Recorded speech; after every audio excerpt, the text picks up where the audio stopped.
Hello, this is Lillie Hendy Dominguez with YouTube Agent Prep, coming to you live in order to review some national questions today. So these national questions apply to all 50 states.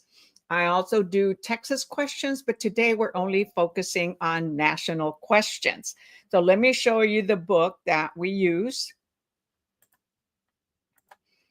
So this is the book that we use, Texas Real Estate License Exam Prep by Stephen Medding, David Cusick, Ryan Medling, and Dan Hamilton. It's an excellent book. I used it last year, the year before.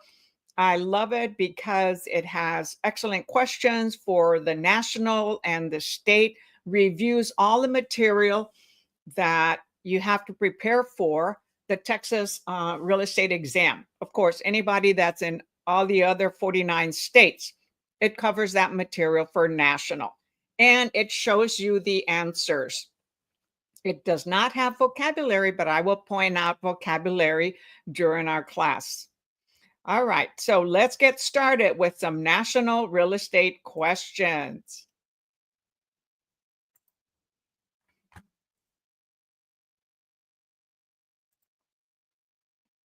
Okay, should you purchase this book, it would be awesome for you to follow along.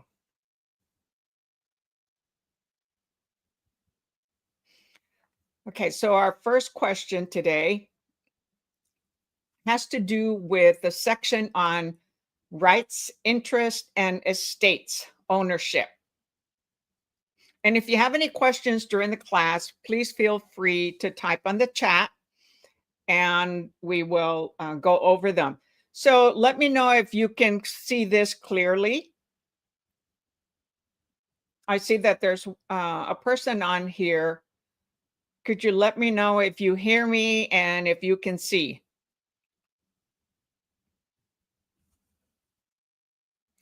So I'm going to show comments on stage. Okay, well, let's get going here. All right, so which of the following would be defined as real estate as opposed to real property? Okay, again, these are just national questions. So number one, wells, driveways, and signs on a parcel of land. B, mobile homes temporarily parked on a parcel of land. C, timber that has been cut and is lying on a parcel of land. D, business equipment an owner or tenant has placed on a parcel of land. So again, pay attention to the question. This is very important that you understand when you're taking the exam, what it asks for. Which of the following would be defined as real estate as opposed to real property? So what's the difference between real estate and real property? So you want to look at those definitions. So the answer here is A well, driveways, and signs on a parcel of land. All right, so we have a comment here. Nasi has passed his exam. That's fantastic. The Texas real estate exam on his first try. Woohoo! You passed it about a year ago, and I'm currently with Real Broker and have my first closing in September. Isn't that awesome? You're making some money. Cha-ching. Well, thank you for coming on here, Nas, and letting us know. Okay, so I'm typing the 1.1. The answer is A. Okay, so again, the legal concept of real estate encompasses land and all the man-made structures that are on the land, attached permanently to the land. So the wells, the driveways, and signs on a parcel of land are permanently attached. So that's what permanently attached refers to, primarily to one's intention, okay, in attaching the item. Obviously, very few or any, if any, man-made structures can be permanently attached to land in a literal sense, okay? But if a person constructs a house with the intention to create a permanent dwelling, the house is considered real estate, not real property or personal property. By contrast, if a camper affixes a tent to the land or an RV trailer or anything else like that with the intention of moving it to another camp in a week, that tent would not be considered real estate. Okay, so anything that moves from the land is not permanent, then it is not real estate. Next question. And while we're doing these, I'll have to adjust the screen so that we can see everything on one page. Those of you who have been with me know this process because I do it right from the book, and I have permission to use the book, and you can purchase that book. It's an excellent book. It's one of the books that are good. Okay, number 2. Which of the following would be considered a property improvement? So what is the question? A property improvement. Which is considered a property improvement? A, an alteration to land to make it more useful. B, an increase in the value of a property. C, a chicken coop permanently attached to the land. Or D, a parcel of land that has passed a percolation test. So which is considered an improvement? Anything you add to the property that may increase value or that may become a permanently attached. So the answer here is C. 1.2C, a chicken coop permanently attached to the land. Out in the country, people will have chicken coops, and those become a permanent structure of the land. It can be an external garage. It can be a guest house, anything that is permanent.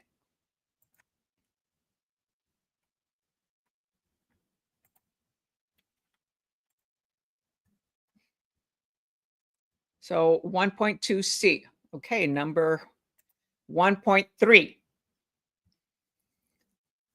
Which of the following best describes the physical boundaries of a land? So what are the physical boundaries? So you have the four corners, if it's a rectangle or it's a square, but some of them have made curves on them and such. So it is A, the surface of the earth and infinite space above the surface. B, the center of the earth and infinite space above the earth. C, the surface of the earth and all water and minerals on or below the surface of the center of the earth. Or D, the surface of the earth and the air rights above the surface to the point defined by local zoning. Okay, I'm going to remove the comment so that we have more of a screen and no distraction. Okay, here, let me see here. Okay, so the answer here is B, the center of the earth and infinite space above the earth. So here's the property. So it goes all the way down to the center of the earth because you may have a well, okay, a septic, an aquifer, awesome fresh water, and the infinite space above. So you have above, surface, and below. That is what's considered the physical boundary of the land. So 1.3 is B.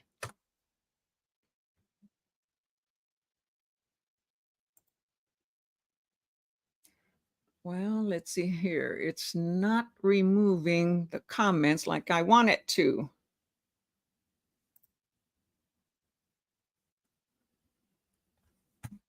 Bear with me a moment, everyone.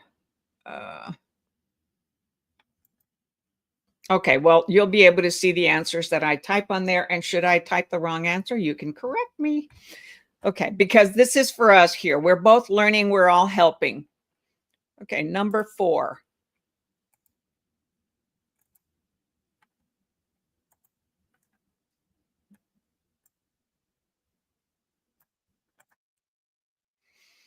The bundle of rights. Oh my goodness, what is bundle of rights? Major section in the study, okay, of principles of real estate. So bundle of rights refers to a set of rights, which is what? A, enjoyed by the owner of a property. B, that is synonymous with the Bill of Rights. Or C, guaranteed to citizens of statute of rights. Or D, specified in a deed or land contract. So what is the bundle of rights? Big definition to know. The answer here is A, enjoyed by the owner of a property.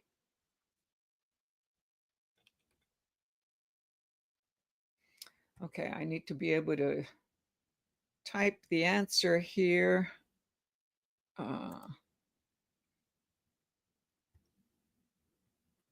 Okay, bear with me. Sorry, I messed up and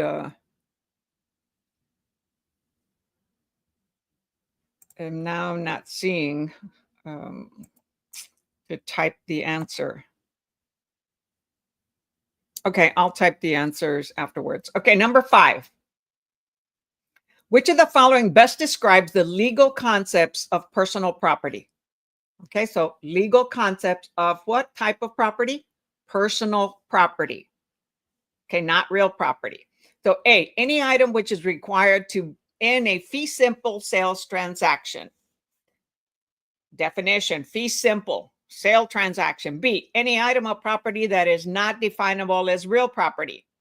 C, any movable property owned by an individual, partnership, or corporation. Or D, any item that is not natural item affixed to the earth. So what is the answer here?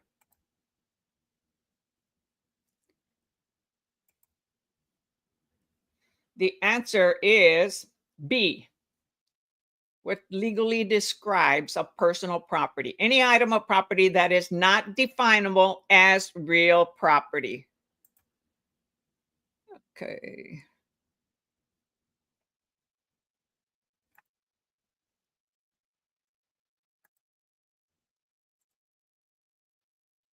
My goodness here. Well, here we go. Comments. Let me type the answers for 1.4 and 1.5. So 1.4 was A, and then 1.5 is B. Okay, number 6.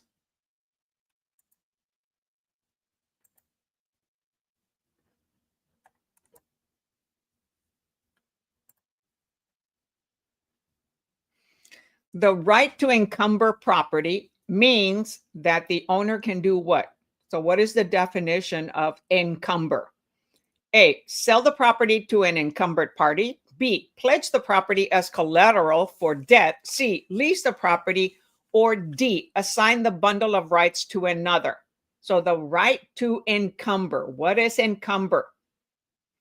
So learn that definition. As I always stress, learn what your vocabularies are.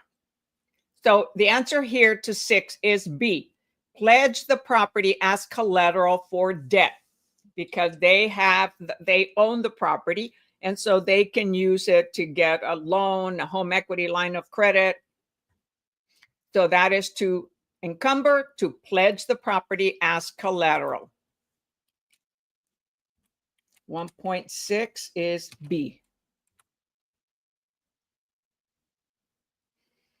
So you can have a mortgage. If it's free and clear, then the owner can get a mortgage.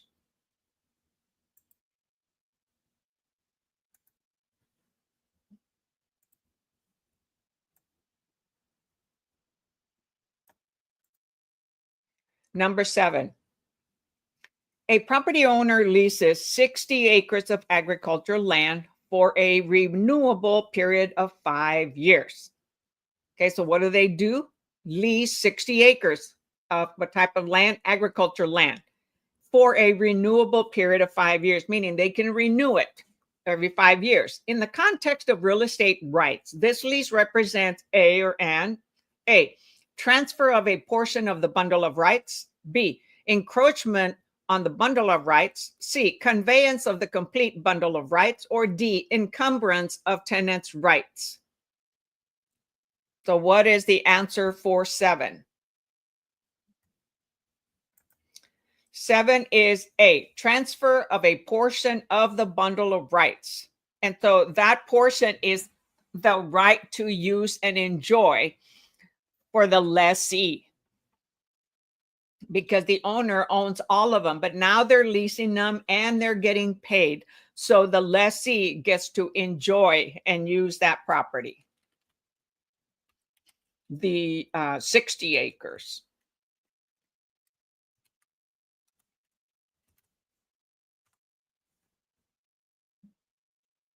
All right, number 8.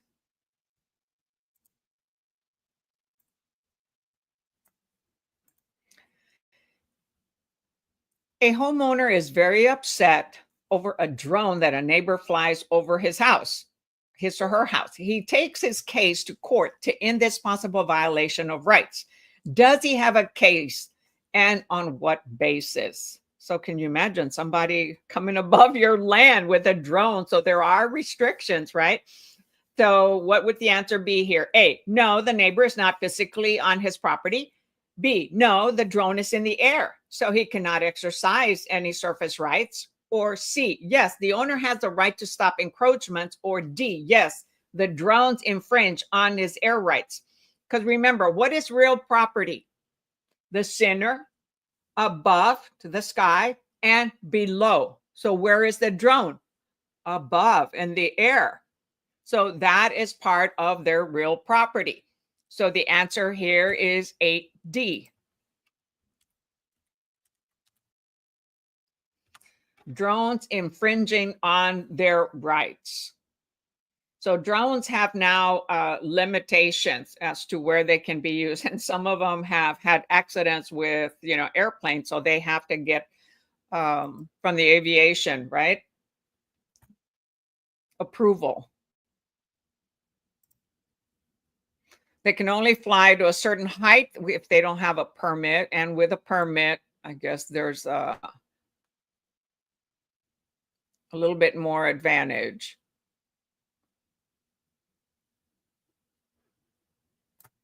Oops.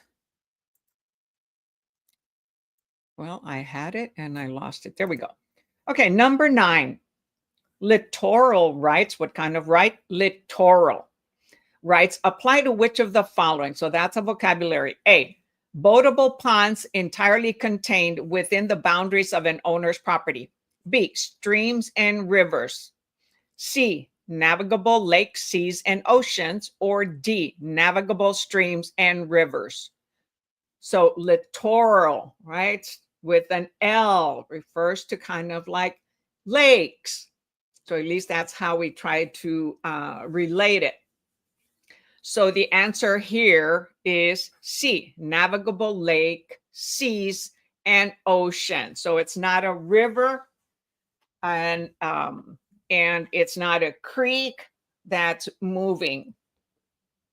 So the other ones are riparian rights. R for river, moving water. L for lakes, still water. That's a good way to remember them. So answer was 1.9. Oops, 9C. Navigable lakes, seas, and oceans. Number 10. Well, we need to see it all, don't we?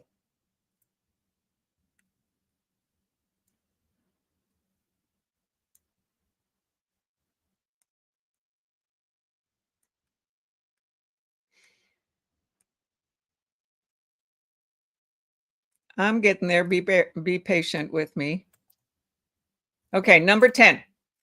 A retired couple has just bought a retirement home with a pier on a large lake. In this case, the retiree's water rights extend to what? Okay, so here you need to learn about water rights, riparian rights, littoral rights. Okay, and where does the property extend to? And it says it's a retirement home. Does that make a difference? These are questions you want to ask yourself when you're reading the question before answering selecting an answer. A, the high water mark of the body of water at the shoreline. B, the low water mark of the body of water at the shoreline. Or C, the center of the lake. Or D, the end of the pier. Okay, so where is the property boundary? Okay, how far can they put a pier, and is it considered on their property or are they infringing on the water rights? The answer here is A, the high water mark of the body of water at the shoreline. So that becomes that's where they're not infringing, okay, on the lake. So a retired couple has just bought a retirement home with a pier on a large lake. In this case, the retiree's water rights extend to the high water mark of the body of water at the shoreline. So when the water, drains or the lake is low or it starts to dry, their boundary line is still where the top body of the water short line, the high mark of the body of water was. That is their land. And that's where they can legally, to that level, put a pier.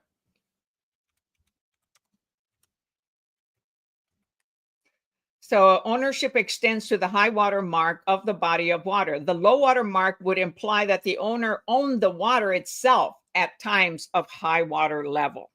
Very interesting. Okay, so let's do maybe 5 more. We have just done 10.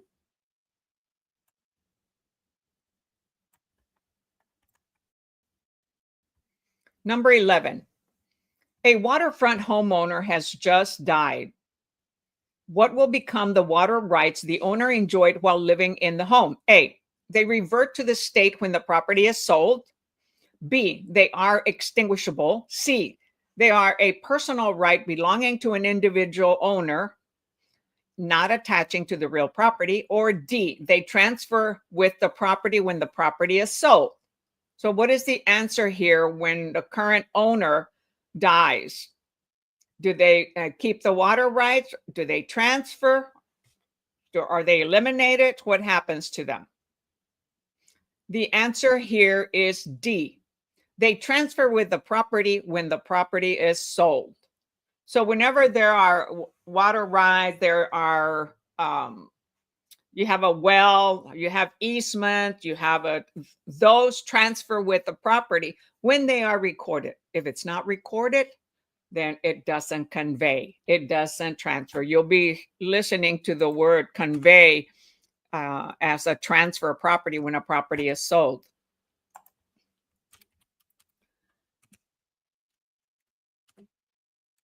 So 111D. For anybody that just came on, we are reviewing national questions. So here, littoral rights attached to the property. So that's the right along a lake, an ocean or seas, not a moving body of water. When the property is sold, the littoral rights transfer with the property to the new owner. So go back and review littoral rights and riparian rights, because you may have those in the test. All right, number 12. Riparian right concern which of the following bodies of water? Well, I just mentioned the difference. So hopefully you were listening or you learn it. A, lakes. B, seas and oceans. C, streams and rivers. Or D, navigable lakes. So remember, littoral lakes, riparian rivers, right? So the answer here of 112 is streams and rivers, right? 1.12C.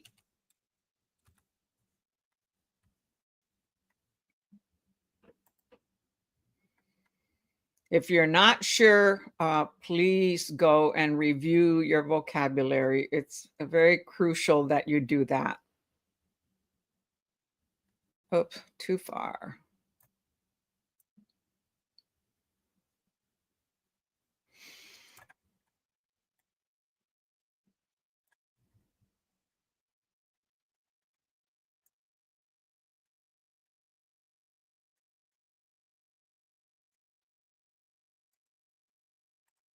Okay, number 13. Which of the following best describes a fixture? Okay, what is a fixture? There are different types of fixtures. So make sure you review that. That's a vocabulary. A, so let me Let's see, change the scenery there. All right. So A, any item of personal property positioned within the boundaries of a parcel of real estate. A parcel is, a tax ID, a piece of land that belongs to an owner. It's called a parcel, a lot, an acre. B, an item of personal property that has been converted to real property. So personal property went to real property. C, an item of real property temporarily placed on land for the purpose of conducting a business. D, an item of personal property that has been left in one of the locations for a period of 6 months. So what is a fixture?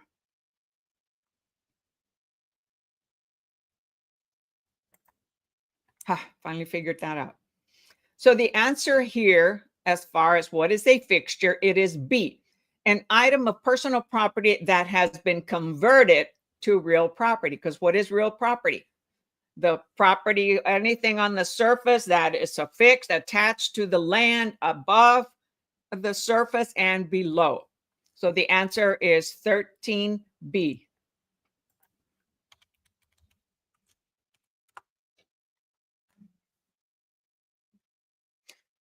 Number 14.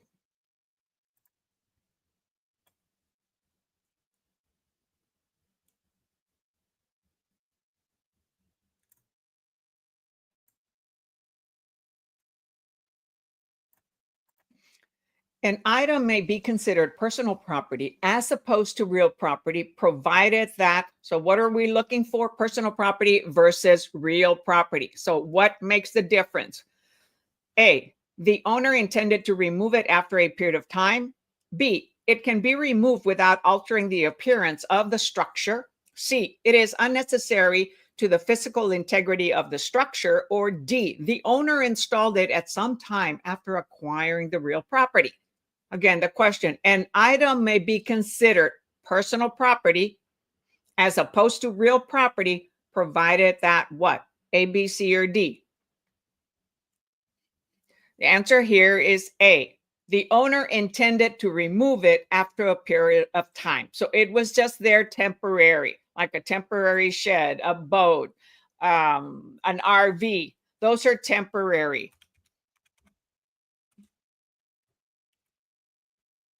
So 14A. Number 15. Two people own a house, each having an undivided equal interest. Which of the following best describes what each party owns? So what kind of interest do they own in this house? An undivided equal interest. So A, 50% of the physical house and the land it rests on. B, 100% of the home and the land. Or C, 50% of the estate consisting of the indivisible whole of the real property. Or D, each owns 100% of the estate represented by the real property and 50% of the physical house and the land it rests on. Sorry about that. So which is it? A, B, or D?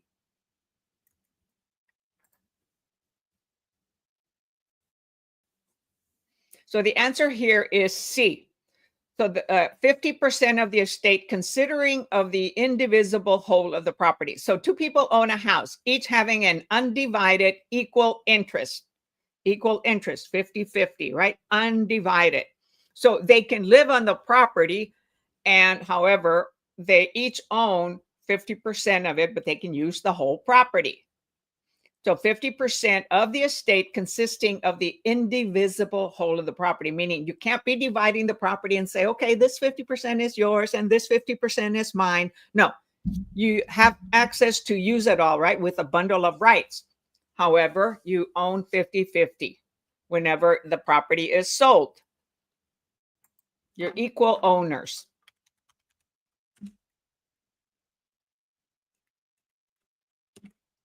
Okay, so that was 150. Let's see if it says anything else on the answer here. An undivided interest is an owner's fractional interest in the entire estate, anything on the surface above or below, right?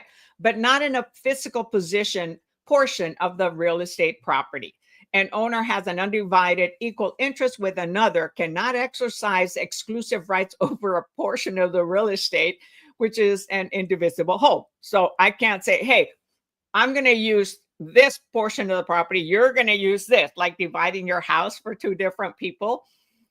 No, they both have equal access, 100% access to the property. However, they, in their rights ownership, they each own 50% of the property.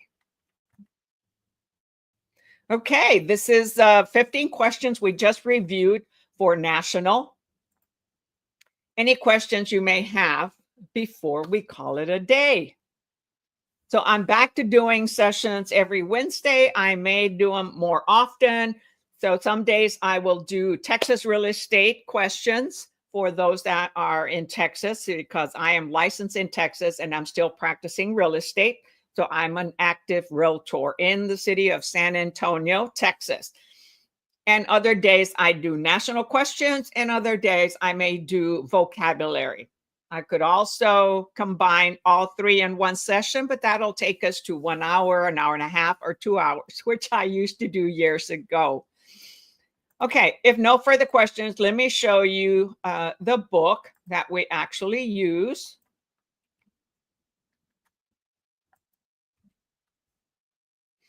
In case you would like to purchase the book, okay, this is it, Texas Real Estate License Exam Prep.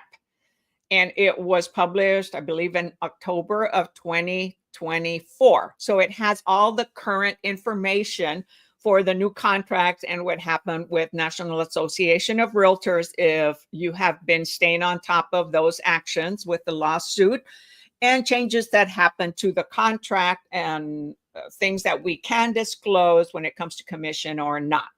This is an excellent book. It's not the only one. So it will be in the description, and you can purchase it off of Amazon, and I will be credited by Amazon for any purchases that anybody does, or any other book that you end up purchasing on there. I do have legal rights to use this book. Just in case you were wondering, I'm not violating copyright. So if no further questions, I have been creating videos on YouTube since 2020. So there are hundreds of videos on nationals, Texas state, and also vocabulary. I'm also creating other types of videos on what to do to start your business, and those might be pre-recorded, and lots of sections about real estate, anything you might want to know or need to know for your real estate business, and of course, a personal life, which we all have a personal life. And one of mine right now is RVing, because I bought an RV trailer. So if no further questions, I thank you for attending and watching my videos. And should you like it, as the scroll says down in the bottom in red, please subscribe to my channel and support the channel. Like the video and click the little bell so that you get reminded anytime I go live. If you would like me to include you into a weekly reminder, hey, also you can post it in the comments, after the video. Until next time, have an awesome evening, and we'll see you on the next video. Goodbye.